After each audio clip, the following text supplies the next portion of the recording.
मी 2 वेळेस म्हणन, संविधान जिंदाबाद. तुम्ही दोनदा म्हणायचं, जिंदाबाद जिंदाबाद. संविधान जिंदाबाद, संविधान जिंदाबाद. आता मी म्हणन जिंदाबाद जिंदाबाद, तुम्ही म्हणायचं संविधान जिंदाबाद. जिंदाबाद जिंदाबाद, जिंदाबाद जिंदाबाद. चला, विशेष म्हणजे आपल्या या कार्यशाळेला व्याख्यान म्हणण्यापेक्षा कार्यशाळेला सुरुवात करण्यापूर्वी या भारत देशाचे सर्वात पहिले वैज्ञानिक, पहिले शास्त्रज्ञ तथागत भगवान गौतम बुद्ध, ज्यांनी जगामध्ये मानवाच्या दुःखाचं कारण शोधलं, आपल्या संपूर्ण भारतात नव्हे तर जगामध्ये मैत्रीचा, प्रेमाचा संदेश पेरला, असे तथागत भगवान गौतम बुद्ध. त्यानंतर छत्रपती शिवरायांचे गुरु, ज्यांनी आपल्या अभंगातून, आपल्या कीर्तनामधून जनसामान्यामध्ये प्रेमाची भावना पेरली आणि स्वराज्य स्थापन होण्यासाठी छत्रपती शिवरायांना हिमालय इतकी मदत केली, असे संत तुकोबाराय.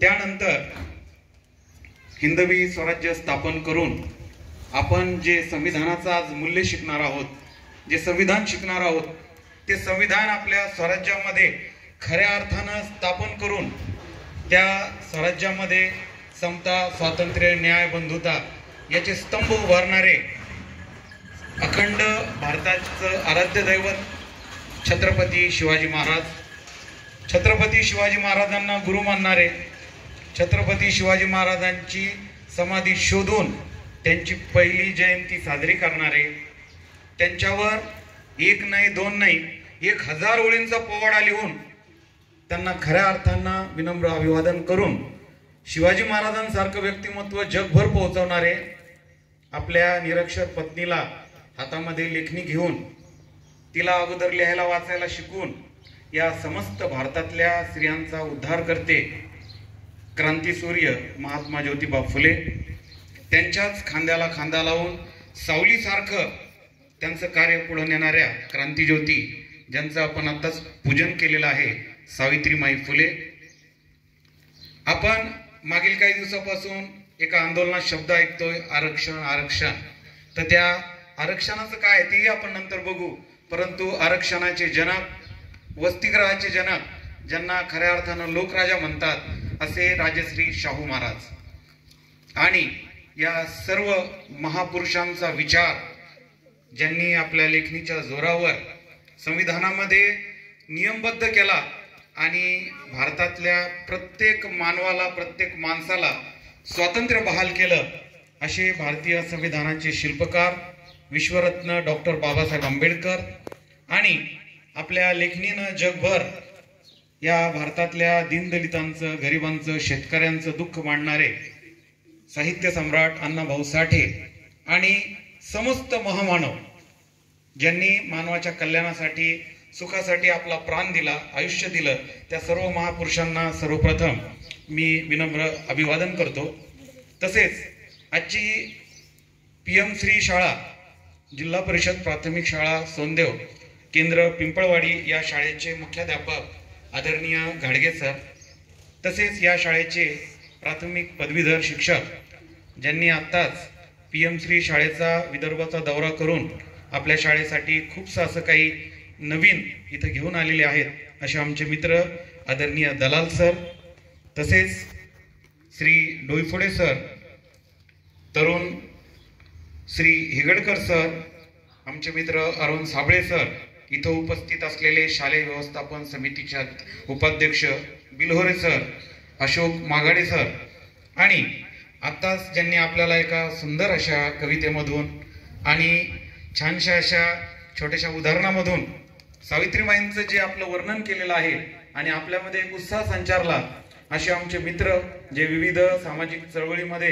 शिक्षणासोबतच कार्य करत आहेत, सावित्रीमाईंचा विचार संपूर्ण महाराष्ट्राच्या कानाकोपऱ्यात पोहोचवत आहेत, असे आकाश मोरे मेहत्रे सर आणि माझ्यासोबत ज्यांनी सोनदेवपर्यंत येण्याची माझी वाट सुकर केली आणि त्यांनी मला इथपर्यंत सुखरूप तुमच्या भेटीला आणलं, असा योग घडून आणणारे, संविधानाचा प्रसार करणारे आमच्या संघटनेचे युवा कार्यकर्ते आदरणीय जितेंद्र कांबळे सर, आणि सर्वात महत्त्वाचं म्हणजे सौंदर्याच्या या मातीमधले सोन्यासारखे हे माझ्या समोर बसलेले या शाळेचे सर्व विद्यार्थी, या सर्वांना मी सर्वप्रथम नमस्कार करतो.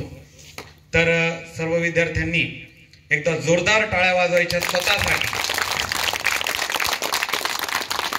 धन्यवाद. तर मित्रांनो, सर्वप्रथम मी आपल्या शाळेतील सर्व शिक्षकांचं मनपूर्वक असं अभिनंदन करतो की 75 वर्ष पूर्ण झालेत आपल्या संविधानाला. आताच त्या ताईनं सांगितलं की 26 जानेवारीला संविधान लागू झालं 1950ला. 75 वर्ष पूर्ण झाले आणि त्या घटनेला म्हणतात अमृत महोत्सव. किती जणांनी नाव ऐकले अमृत महोत्सव?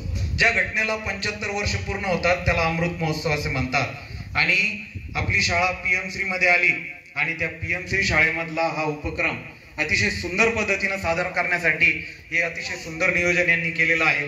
त्यामुळं या सर्व शिक्षकांचं मी मनपूर्वक अभिनंदन करतो की संविधानाच्या पाऊलवाटेवर आपण या विद्यार्थ्यांना घेऊन जात आहात. विद्यार्थ्यांना आपल्याला येणाऱ्या काळातला नागरिक म्हणजे फक्त भारताचाच नाही तर जगाचा नागरिक बनवायचं आहे आणि त्या नागरिक बनवण्यासाठी अतिशय सुंदर पाऊल आपण उचललेलं आहे.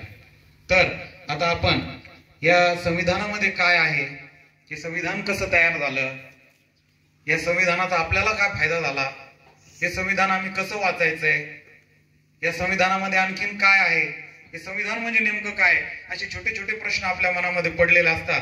त्या प्रश्नांची उकल आपण करणार आहोत. पण त्याच्यापूर्वी बराच वेळचे तुम्ही बसलेले आहेत, बरोबर आहे? बराच वेळचे बसलेले आहेत, थोडीफार तुम्हाला भूकही लागलेली असेल. तर आपण काय करायचं, एक छोटीशी ऍक्टिव्हिटी आपण घेऊया. आता इकडे भाषण करण्याऐवजी आपण मस्त मिळून मिसळून काहीतरी एक काम आपल्याला करायचंय. सगळे विद्यार्थी उभे राहतील आणि गोल करतील गोल असा मस्त, मध्ये जागा सोडतील. गोल करा, मस्त पटपट गोल करा, छान गोल करा. पुस्तक दप्तर बाजूला करा, गोल करा, मस्त गोल करा, चांगला.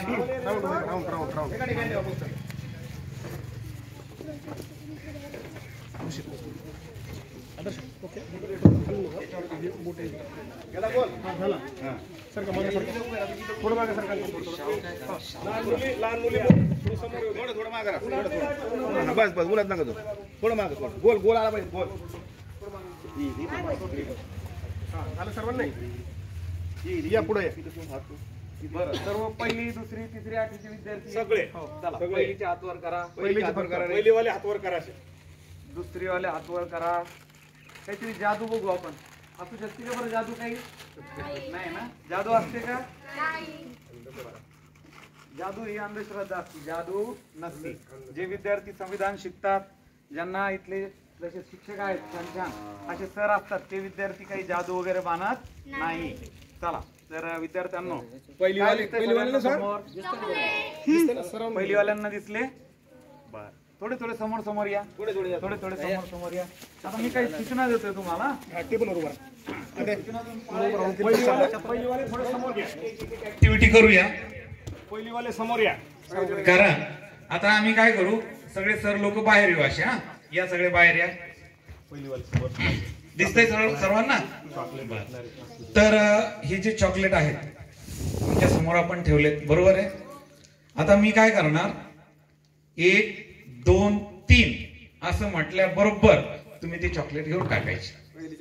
नाही, सगळ्यांनी ज्याला घेता येईल त्यांनी. काय म्हणणार मी, 1 2 3, मग त्याच्यानंतर नाही, थांबा थांबा थांबा थांबा थांबा थांबा थांबा, चला.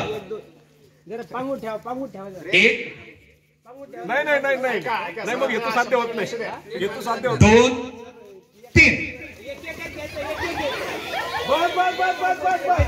2 मिनिट ऍक्टिव्हिटीज ती हो दे.